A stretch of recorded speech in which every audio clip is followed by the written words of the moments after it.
En se rendant au parc, Paul est tombé sur sa professeure de violon, Madame Von, mais elle était désorientée et perdue. Heureusement, il connaissait le chemin de sa maison et l'a emmenée en sécurité. Mais plus tard dans la journée, un homme s'est présenté à sa porte avec un énorme chèque, et le jeune adolescent n'arrivait pas à y croire. Paul se rendait au parc presque tous les jours après l'école et jouait du violon pendant plusieurs heures.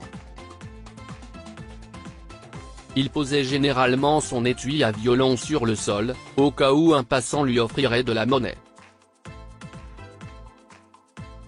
La plupart des gens pensaient probablement qu'il faisait ça pour l'argent, mais ce n'était pas le cas. Le parc est le seul endroit où Paul peut s'exercer en dehors de son cours de violon. Le père de Paul, M. Lawson, détestait que son fils perde son temps avec l'instrument. Si est un homme d'affaires strict et il ne respecte pas ceux qui se lancent dans les arts. Cependant, sa femme, Madame Lawson, l'avait convaincu d'inscrire Paul à des cours de violon parce que cela ferait bonne figure dans sa demande d'admission à l'université. Si est la seule raison pour laquelle son père a accepté. M. Lawson voulait que Paul entre à l'université de Boston.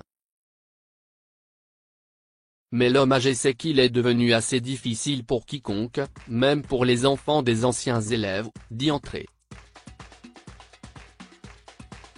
Des leçons de violon ont donc été ajoutées au CV de Paul. Mais ce n'est qu'un hobby, mon garçon.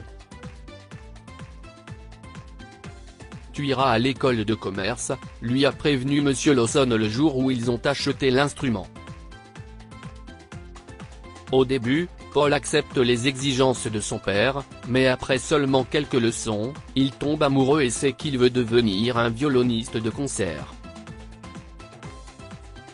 Il rêve de faire partie un jour de l'orchestre philharmonique de Boston.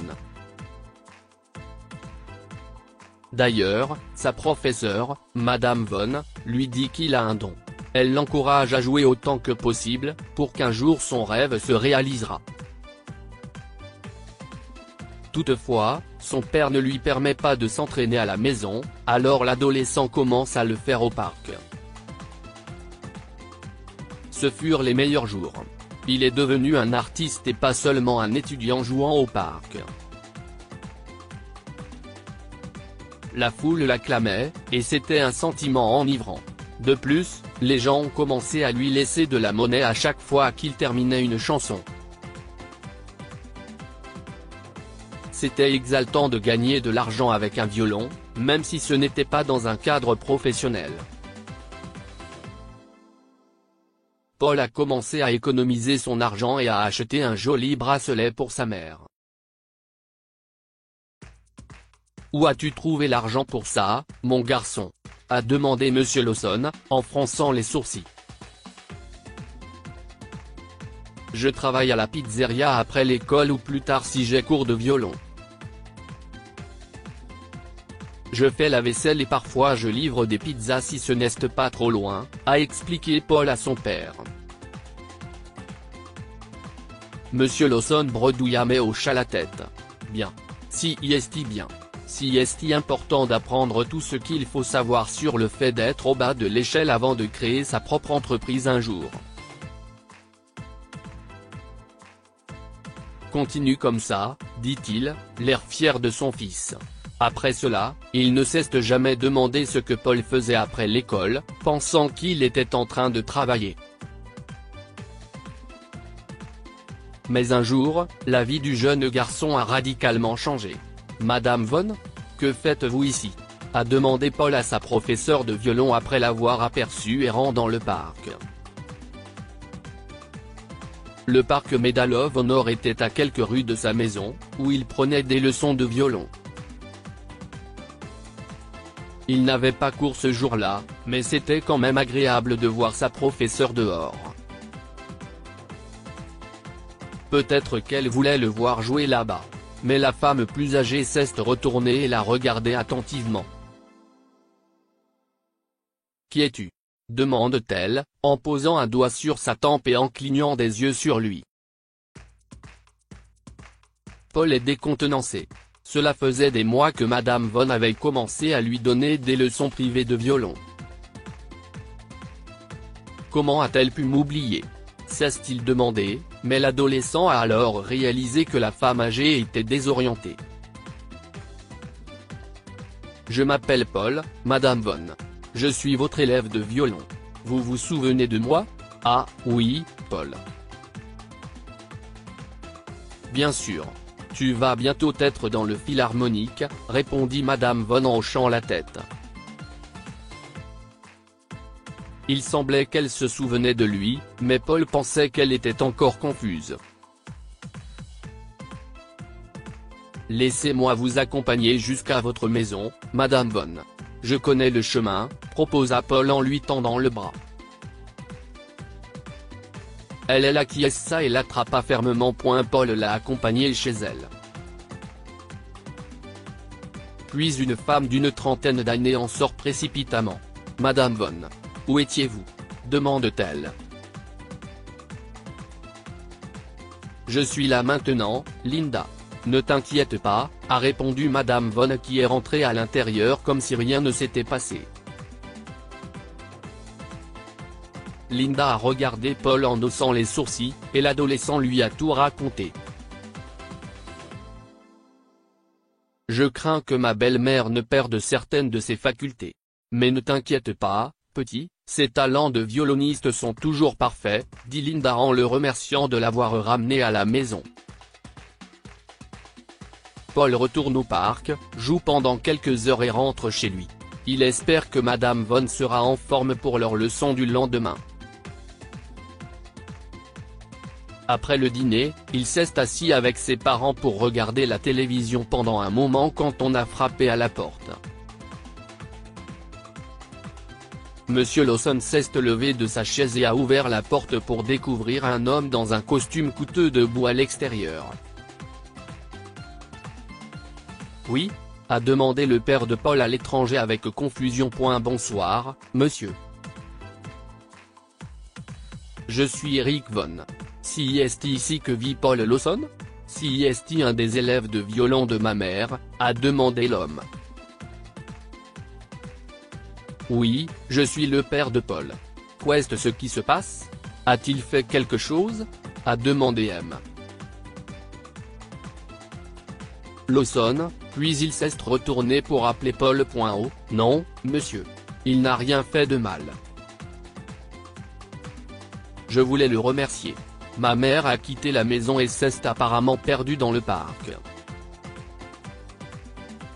Ma femme était désespérée de ne pas pouvoir la retrouver. Mais votre fils l'a ramenée saine et sauve à la maison, expliqua Eric et sourit lorsque le garçon s'approcha de la porte. Qu'est-ce ce qui se passe ? s'est demandé Paul. M. Lawson a répété ce qu'Eric avait dit, mais le vieil homme semblait en colère au lieu d'être fier de son fils pour sa bonne action. Que faisais-tu au parc aujourd'hui, mon garçon ? Tu ne devais pas travailler ? Paul en a eu assez de mentir et a décidé de lui dire la vérité. Je n'aille pas travailler à la pizzeria. Je jouais du violon dans le parc. Je veux être violoniste. Madame Von dit que j'ai le talent pour ça, dit-il à son père. Le visage de Monsieur Lawson a commencé à rougir, et il était sur le point d'éclater quand Eric a pris la parole. Si est génial, Paul. Et écoute, pour te remercier d'avoir aidé ma mère, je te donne ce chèque. Prends-le comme une bourse d'études, a dit l'homme en sortant un chèque de la poche de son costume. Il le tend à Paul, et le garçon était choqué en voyant le montant. Il s'agit de 200 000 $. Si est trop, monsieur. J'ai seulement fait ce qu'il fallait, a marmonné Paul en essayant de rendre le chèque. Non, non. Tu as aidé ma mère, et elle n'a pas arrêté de parler de toi toute la soirée.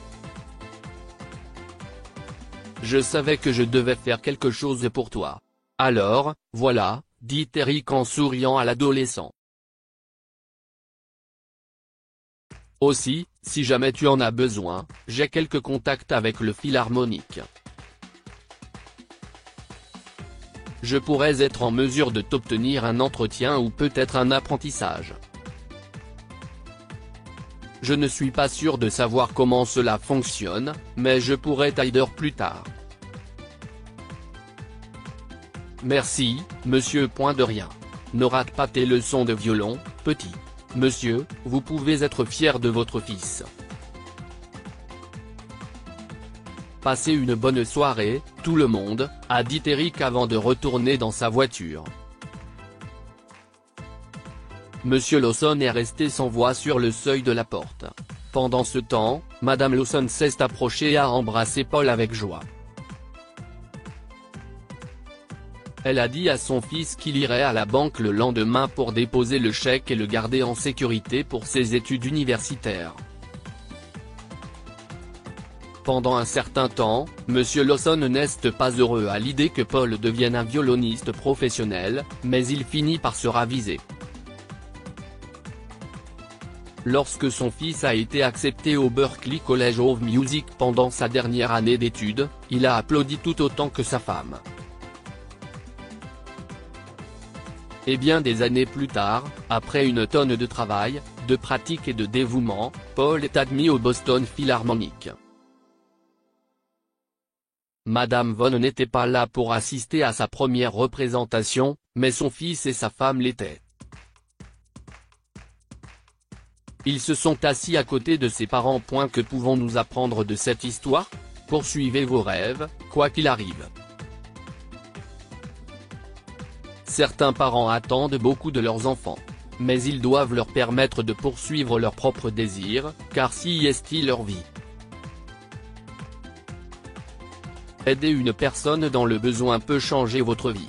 Paul a aidé Madame Von simplement parce qu'elle était son professeur, mais son fils lui a donné la plus grande récompense de sa vie.